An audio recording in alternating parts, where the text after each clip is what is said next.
மாப்பிள்ளை தொங்க விடுத்துறீங்க. நியாயம் தான் இது. முப்புறவிலே என்னுடைய மனைவியாகப்பட்டவள் மகதி என்ற பெண். ஆனா மூடு வரும்போதெல்லாம் தடவில இல்ல ஓயாம தடவியலா? யோ, பாட்டு எப்பொழுது என் மனதிலே உதிக்கின்றதோ பரந்தாமனை பற்றி அப்பொழுதெல்லாம் தடவுவேன். பாட்டு வரணும்னா அப்ப பாட்டு வரணும்னா மூடு வரும். மூடு வரும். அப்ப மூடு வந்தா தடவிடுவீங்க. எதை தடவுறது?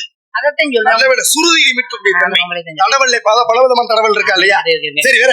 உங்க பேர் நாரத மகரிஷி. உங்க அப்பா பேரு பிரம்மதேவன். அட பிரம்மாமணி. அவனே நல்ல வேலையா போச்சு. மாப்பிள்ளை மாப்பிள்ள ஏன் கோபுறீங்க? எதுக்கு தான் குடு குடு கோபுறீங்க? என்னைய மாப்பிள்ளைங்க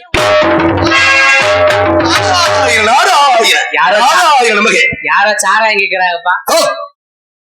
சாராயம் அல்ல, நாராயண நமகே அப்படின்னா இந்த உலகத்திலே உகந்த மந்திரம் அது.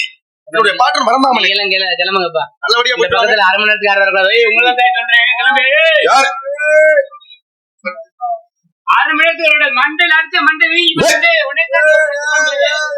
யார நீ சொல்லிட்டு இருக்க?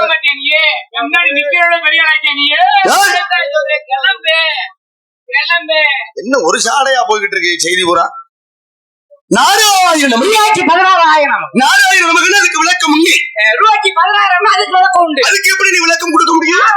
விளக்கம் கொடுக்க முடியும். நாகம் என்றால் நீர், அயிரம் என்றால் படுக்கை, துருப்பார் கடல் நீரிலே படுத்து இந்த உலகத்தை காத்து ரசித்து வருகின்றான் என்னுடைய பாட்டன் நாராயணன். அதுக்கு விளக்கம் உண்டு. ஆக நீங்க ரூபாய்க்கு 16,000 சொன்னீங்களே, அதுக்கு என்ன விளக்கம்? ரூபாய்க்கு 16,000 ஏன் சொன்னேன்? ஏன் சொன்னீங்க? ரூபாய் என்பது மகாலட்சுமி. அது என்றால் புருஷன், தலைவன் சொல்லலாம். ஆமா, மகாலட்சுமியோட புருஷன் நாராயணன் 2 பேரும் சேர்த்து வச்சு சொல்றேன். ஓ, நான் பிரிச்சு சொல்றேன், நீங்க சேர்த்து வச்சு சொல்றீங்க. சேர்த்து வாழணும், கூடி வாழணும். கூடி வாழ்ந்தால் கோடி நன்மை. கோடி நன்மை இந்த உலகத்துல பெருமைட்டு சொன்னார். தம்பி யாரு? அண்ணன் யாரு? யாருக்கு யாரு? யாருக்கு யாரு தம்பி? போல பெரியவர்களும் கூட போல சிறியவர்களை பார்த்தோம் தம்பின்னு சொல்லுதானே வழக்கம். அதே மாதிரி ஒருத்தர் தம்பின்னு சொன்னா அவளை பார்த்து அண்ணன் சொல்ற வழக்கம் தானே. இந்த உலகத்துல தம்பிக்கு தாயா பெருமை இருக்கு. இந்த உலகத்துல அண்ணனுக்கும் பெருமை இருக்குங்க. எந்த வகையில் அண்ணனுக்கு பெருமை? எந்த வகையில தம்பிக்கு பெருமை? முன்னால முளைக்கின்ற காதை விட பின்னால முளைக்கிற கொம்புக்கு தாயா வலிமை பெருமை இருக்கு. முன்னால முளைக்கிற காது அண்ணன் மாதிரி, பின்னால முளைக்கிற கொம்பு தம்பி மாதிரி. காதுக்கு வலிமை கிடையாது, கொம்புக்கு தான் வலிமை இருக்கு, பெருமை இருக்கு. அதே மாதிரி காதுக்கு வலிமை இருக்கு. எப்படி? இந்த கழுதை பத்தியில கழுதை, அந்த கழுதைக்கு தெரியுமா நல்ல வேஷம்? எப்படி?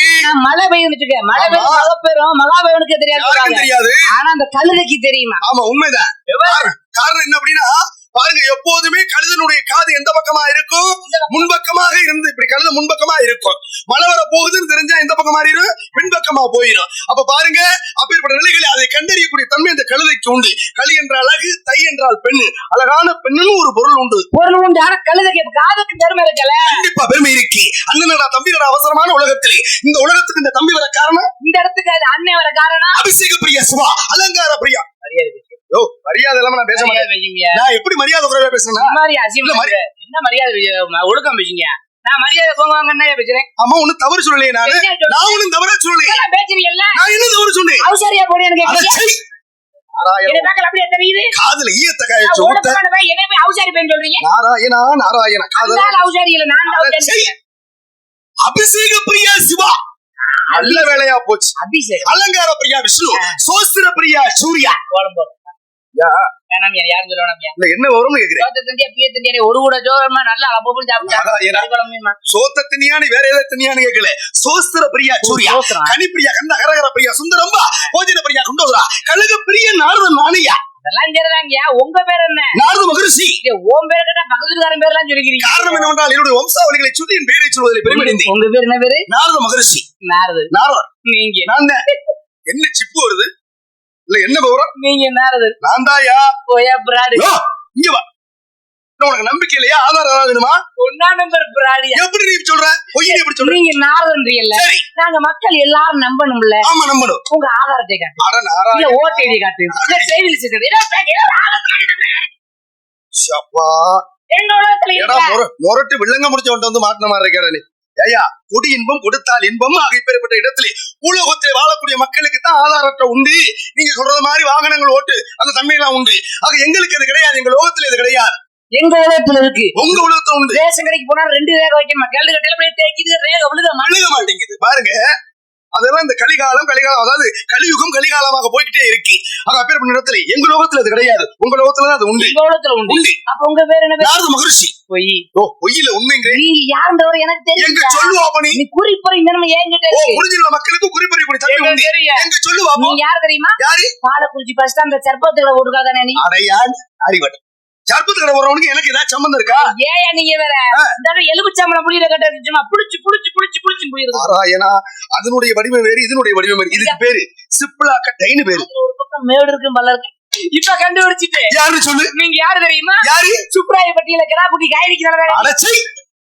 ஓ, வாயில அடிச்சு விட கடிக்க முடியும், அடிக்க முடியும். நல்ல வேலையா போச்சு. ஒரு நாளைக்கு வரீங்களா? அதனுடைய தன்மை வேறு. ஒரு நாளைக்கு ஊருக்கு வரீங்களா? எதுக்கு வரணும்? 2 கடாய் காய் அடிக்கணும். அட நாராயண, அதெல்லாம் உனக்கு தெரியுமே இந்த வேலை. 50 ரூபா தர்றீங்க. எப்பா, என்னுடைய வேலை வேற, அந்த வேலை வேறயா? கழுவி தரீங்க. அடச்சை. அட துணியை போட்டு தொடச்சு தரீங்க. அடச்சை. துணியை போட்டு துணி வாயில வைக்கணும் ஒரு நாளைக்கு நல்ல வார்த்தை அப்படின்னு சொல்ல வரேன். சரி, வேற என்ன நினைக்கிறீங்க? இது அந்த கட்ட இல்லையா? அது கிடையாது, இது தெய்வீகமானது. என்னுடைய பாட்டுக்கு இசைக்கக்கூடிய கருவி. இப்ப தெரியுது. என்ன?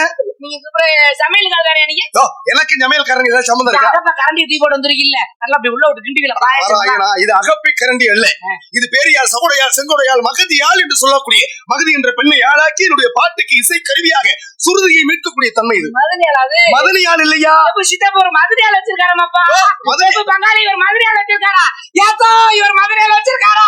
அண்ணே இவர் மதுரையால் வச்சிருக்காரா? அட இல்லையா, இது கொடுமையாரு. மதனியால் இல்ல, மகதியால். மண்ணு சண்டைக்கு வருது. நல்ல வேலையா போச்சியா. மகதியால? மகதிங்கிற பெண், இந்த மகதிங்கிற யாழ் பெண்ணு. அப்ப பொம்பளை தொங்க விடுத்துறீங்க. நியாயம் தான் இது. முப்பரைவிட என்னுடைய மனைவி ஆகப்பட்டவள் மகதி என்ற பெண். ஆனா மூடு வரும்போதெல்லாம் தடவில இல்ல ஓயாம தடவியலா? யோ, பாட்டு எப்பொழுது என் மனதில் உதிக்கின்றதோ பரந்தாமனை பற்றி அப்பொழுதெல்லாம் தடவுவேன். பாட்டு வரும்னா அப்ப பாட்டு வரும்னா மூடு வரும். அப்ப மூடு வந்தா தடவிடுவீங்க. எதை தடவுறது? அதத்தான் சொல்றேன். சுருதியை மீட்கக்கூடிய தன்மை. தடவல்ல பலவிதமான தடவல் இருக்கா இல்லையா? சரி, வேற. உங்க பேர் நாரத மகரிஷி.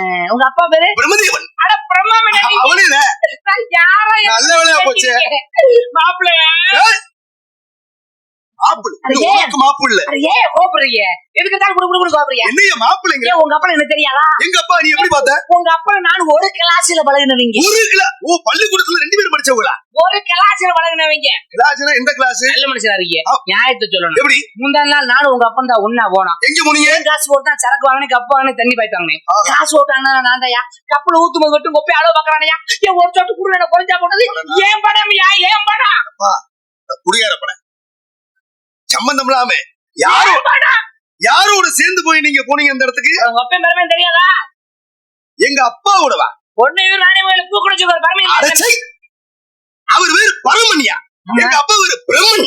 ஒரு எழுத்து மாறிவிட்டால் பெயர் மாறிவிடும். பிரம்மன். உங்க அப்பா என்ன படைக்கின்றார்?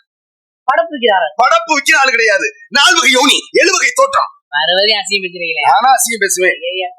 நான் என்ன அசியம் பேசுறேன்? நோனின்றீங்க. அது 4000 வகை யோனி. அண்டசம், சராயசம், உப்பிசம், சுவேதசம் என்று சொல்லக்கூடிய 4 வகை யோனி, 7 வகை தோற்றம், 84 லட்சம் ஜீவபதங்களை படைக்கக்கூடிய ஆழத்திலே ஒரு காலத்திலே நூலத்திலே மூலாதாரத்திலே நான் இருந்து வாசி முடிக்கிற அண்டத்திலே பிண்டத்தை சேர்த்து உயிர்களை படைப்பது எங்க அப்பாவுடைய வேலை. உங்க அப்பா என்ன வளர்க்கறன்னு கேட்டேன். அதாவது உயிரை படைப்பது எங்க அப்பாவுடைய வேலை. ஒவ்வொரு உயிரை உன்னை படைத்தது எங்க அப்பா. எல்லாத்தையும் படைக்கிறது, அனைத்தையும் படைத்தது எங்க அப்பா. படைச்சது எங்க அப்பா. மாட்ட படைச்சது எங்க அப்பா. கோழியை படைச்சது எங்க அப்பா. என்னை படைச்சது அதுவும் எங்க அப்பா. என்னை படைச்சது அதுதான் உங்க அப்பா. எங்க அப்பா. என்னை படைச்சது எங்க அப்பா. கவனமா கேட்கணும். என்னை படைச்சது. கவனமா சொல்றேன், நல்லா கேட்டுக்க. உன்னை படைத்தது எங்க அப்பா. என்னை படைச்சது உங்க அப்பா. எங்க அப்பா என்ன சந்தைக்கு ஆகணும். ஊர்ல கவலைப்படுத்துறது. அற்புதமா சொன்னியா. உன்னை படைத்தது எங்க அப்பான்னு அவங்க அப்பா எங்க சந்தைக்கா போனாருன்னு கேள்வி வந்துருச்சு. ஏன்னா நியாயமான கேள்விதான். இதுல வருத்தப்படக்கூடிய விஷயம் கிடையாது. காரணம் என்ன தெரியுமா? உன்னை படைத்தது எங்க அப்பான்னு சொன்னேன். எந்த வகையில படைத்தாரு? ஊரறிய தாலி கட்டி இல்லற வாழ்க்கையில கூடியது உங்க ஆத்தாள் அப்பனும் ஒருத்தருக்குமே தெரியாமல் பிரதிபி, அப்பு, வாயு, தேஜு, ஆகாயம் என்று சொல்லக்கூடிய பஞ்சபூதத்தை பிண்டமாக்கி உங்க ஆத்தாவோட அண்டக்கருவிலை செலுத்தி வருகின்ற மார்க்கத்துல முண்டமாக பிறக்க வைத்து தெண்டத்துக்கு உங்க அப்பா காவல் பார்க்க விட்டுருக்காங்க. இப்ப புரிஞ்சுச்சா? இப்ப புரியுது. எப்படி? உங்க அப்பா எங்க அப்பா சேர்ந்து டபுள் ஸ்பீட். அட நாராயணா, நாராயண தாயில் சிறந்த ஒரு கோவிலும் இல்லை, தந்தை சொல்மிக்க மந்திரம் இல்லை. தாய் தான் இந்த உலகத்திலே. தாயை சந்தேகப்படலாமா? அப்படி அல்ல. காரணம், உருவத்தை கொடுத்தது உங்க அப்பா, அந்த உருவத்தை சுமந்தது உங்க அம்மா, அந்த உருவத்திற்கு உயிரை கொடுத்தது எங்க அப்பா. காத்துவாசி விவராசி விவசாயி பையன். சரி, மண்டம் தண்டம் உங்களுக்கு புரியுற மாதிரி சொல்லவா? நீங்க ஒரு விவசாய பூமியில வாழ்ந்திருக்கீங்க, உங்களுக்கு புரியுற மாதிரியே நான் சொல்றேன் பாருங்க. ஏன்னா முண்டம் தண்டம்ங்கிறது உங்களுக்கு புரியல. அப்ப உங்களுடைய பாசையிலே, உங்க ஊர் பாசையிலே நான் சொல்ற மாதிரி இப்ப புரிஞ்சுக்கீங்க. உங்க அம்மா ஒரு தரிசு நிலம் போல. எங்க அம்மா நிலம். அந்த நிலத்தை சும்மா விட்டா பெருமை கிடைக்குமா? கிடைக்காதுல்ல. விவசாயம் பண்ணணும்ல. உங்க அப்பா 2 மாட்டை கட்டி உழுது உங்க அம்மாங்கிற வயல்ல தண்ணி பாய்ச்சாரு. சரி, உழுது தண்ணி பாய்ச்சியாச்சு. அந்த தண்ணியில விதை போட்டது எங்க அப்பா. அதனால நீங்க முதல்ல சொன்னீங்க. புரிஞ்சிருச்சா? அதுல ஒரு சின்ன டிஃபிகல்ட். நல்லா கேளு. இந்த நிலத்தை எங்க அம்மான்னு சொன்னீங்க. ஆமா. இருக்கட்டும். உழுது தண்ணி விடுறது யாரு? உங்க அப்பா. எங்க அப்பனுக்கு 80 வயசாச்சு. நல்லா வேகமா தண்ணியை விடட்டு வேணாம்னு சொல்லு. சரி. விதை விடுறது எங்கப்பா. ஐயா சாமி என்னய்யா? கடவுளே என்னய்யா? உங்க அப்பனை நல்ல விதையை போட சொல்லுங்க. சரி. சூத்த விதையை போட்டாம முளை கிளம்பாது. ஒரு சில குழந்தை இருக்காம இருக்கு. அதுக்காக கேக்குறீங்க? நியாயமான கேள்விதான். எல்லாருக்கும் உயிரை கொடுப்பது யாரு அப்படின்னா குழந்தையை கொடுப்பது உங்க அப்பான்னு சொல்றீங்க. ஒரு சில பேருக்கு குழந்தை இல்லாமல் இருக்கே, அதுக்கு உங்க அப்பா ஏன் விதை போடுறது இல்லையான்னு ஒரு கேள்வி வந்துருச்சு. இதுக்கு ஒரு அற்புதமான விளக்கம் உண்டு. பாருங்க, வினை விதைத்தவன் வினை இருப்பான், திணை விதைத்தவன் திணை இருப்பான். அவரவர் செய்த ஊழ்வினை பயனுக்காக, ஆக முப்பிறவிலே செய்த பயனை, அதாவது கர்மத்திற்காக இப்பிறவிலே குழந்தை இல்லாமல் இருக்கு. 10 வருஷம் குழந்தை இல்லா என்ன கர்மங்கள் கூடி வருகின்ற பொழுது 11 மாதமும் 11வது மாதத்திலே 11வது வருடத்திலே எங்க அப்பா அந்த குழந்தையை கொடுப்பான். அவ்வளவுதான் விஷயம். ஊழ்வினை பயன். உள்ளியர் வெள்ளியராயின்னு ஊழ்வினை. பாருங்க, அற்புதமா சொன்னீங்களா இல்லையா? இதுதான் விஷயம் இந்த நாட்டுல நடக்குது. சரி இருக்கேன். உங்க அப்பா பிரம்மா, உங்க அம்மா கலைவாணி, கட்டுவாணி, கலைவாணி பையனா? கலைவாணி இல்லையா, அது உங்க அம்மா கலைவாணி. கலைவாணி ஆயகலை 64க்கும் சொந்தக்காரி. உன் நாவிலே அமர்ந்து நாவை பிரட்டி விட்டுக் கொண்டிருக்கின்றான். எல்லாரையும் பிரட்டி விடுறாங்களா? நாவை பிரட்டணும், சொல் பிறக்கும். நாக்கு போடணும். நாக்கு சரியா போடணும். நாக்கு போடணும். வழக்கம் உங்க நாக்கை காட்டுங்க. அட நாராயணா, நாவை ரதமாக செலுத்தக்கூடியவன். அதனாலதான் நாரதன்.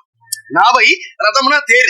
இந்த தேர் எப்படி எல்லாம் பாருங்க, ஒரு கோவிலை சுற்றி வருகின்ற பொழுது அப்படியே போகிட்டு பாங்க, அன்னகட்ட போட்டு அப்படி திருப்புவாங்க.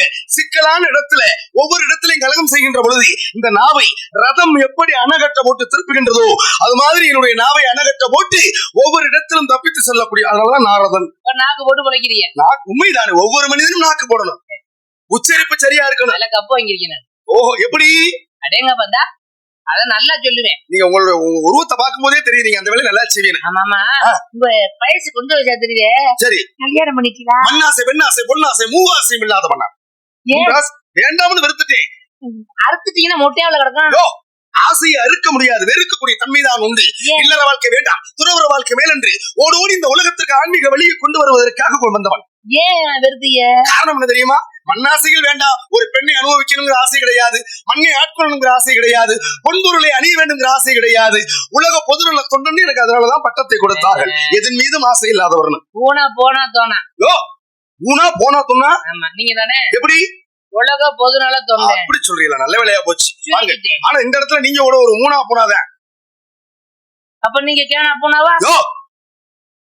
மூணா போனா விளக்கம் இருக்கியா? கேனா போனா விளக்கம் இருக்குல்ல. முக்கியமான புள்ளி இந்த இடத்துக்கு நீங்க நான் பேசுறத கேட்டு புரிய பாருங்க. அதுலயும் சொல் சூட்சமம்னு சொன்னேன். ஒரு வார்த்தை வெள்ளு, ஒரு வார்த்தை கொள்ளும். என்ன கேட்கணும்? சரி, நம்ம இன்னொரு விஷயம் கேட்கணும். என்ன கேட்கணும்? கல்யாணம் ஆகல வேண்டாம்னு வருது. குழந்தை இருக்கா? அறிவு இருக்கா உனக்கு? கல்யாணமே ஆகலைங்கிற அப்புறம் குழந்தை எப்படி பிறக்கும்? என்னங்க விவரம் இல்லாத ஆளா இருக்கீங்க? கல்யாணத்தை குழந்தை குட்டி என்ன சம்பந்தம் இருக்கு? ஓரஞ்சாத்துல ஒதுப்புறத்துல பொம்பளை சேர்த்துச்சு பிள்ளைகளை பத்தி இப்படித்தான் போயிட்டு இருக்காங்க இந்த லோகம். மொத்தத்துல கலிகாலம் கலியுகம் கலிகாலமா போச்சப்பா. காரணம் என்ன தெரியுமா? பாருங்க, திருமணம் என்று நடந்த பிறகு ஒரு குழந்தை குட்டிகள் பிறக்க